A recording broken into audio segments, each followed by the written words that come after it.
It's one of the great things about accelerators is they can take more chances. And founders who are taking risk, doing really risky things are like, you know what, I'm giving up 6%, 7% for 100 or 150K, but my idea is crazy. Nobody wants to fund it.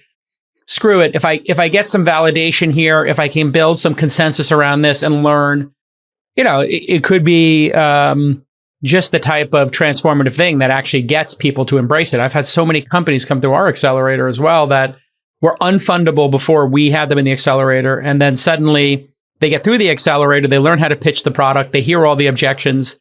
Maybe the product, gets refined a little bit. And then all of a sudden you just need one investor, right? I mean, you only need one, and then you're off to the races. What product broke out first? There must have been a product that just sold out, captured the press's imagination, and just went crazy for you. What was it? Well, I don't know that there's one, but I think, part of our magic is the curation of the site, as you kind of touched on a little bit earlier. And, for the first, call it 4 or 5 years, everything was kind of handpicked and literally went through my belly before it got on the site. Job. And it was it's foods. A rough job. And that's why I put on 25 pounds. I'm working on getting it off. But so it's iconic foods from around the country. It's the most loved foods. It's not every food from every maker. It's the most cherished and signature items.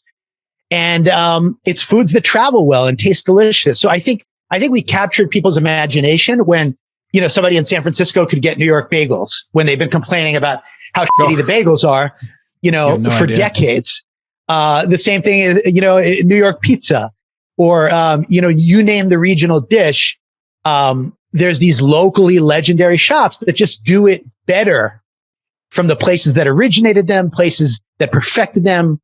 And so I think, everything from New York bagels and New York deli, to every kind of barbecue, barbecue is like the regional American food. Yeah. And we have these great barbecue makers from the 4 capitals of barbecue. Somebody sent me a brisket. Carolina, Memphis, somebody sent Texas. me a Texas brisket, for my birthday last year from Goldbelly. I can't remember which one it was from, but it was dynamite. And I smoked my own brisket and I was super impressed. I mean, Joe's Pizza was one of the canonical examples of like people wanting to ship stuff. Did you ever get them on the platform back in the day? I know people. Yeah, we've worked with them. Yeah, we worked with them for years. And DeFara is another great New York institution that we ship.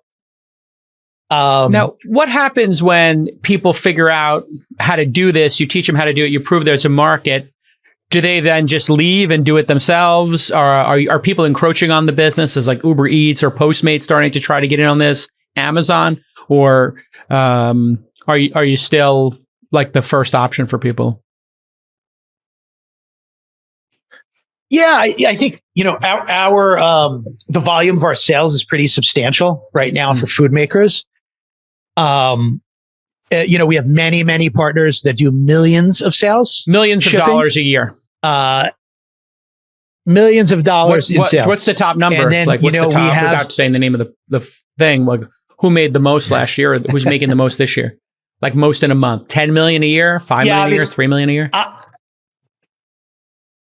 Obviously we can't disclose who, but it's in the, it's closer like to the top. $10 million worth of product going through one vendor on there? That's right. And what do you guys, what's your take? You guys take 25% or something, or is it negotiated, or is it a flat rate? What is it? How does that work? Yeah, it's negotiated. So Jason, one of the things you have to realize is, so we've created this market, 98% of our partners have never shipped anything before we worked with them on doing it. And so there's this whole like innovation stack that comes with that.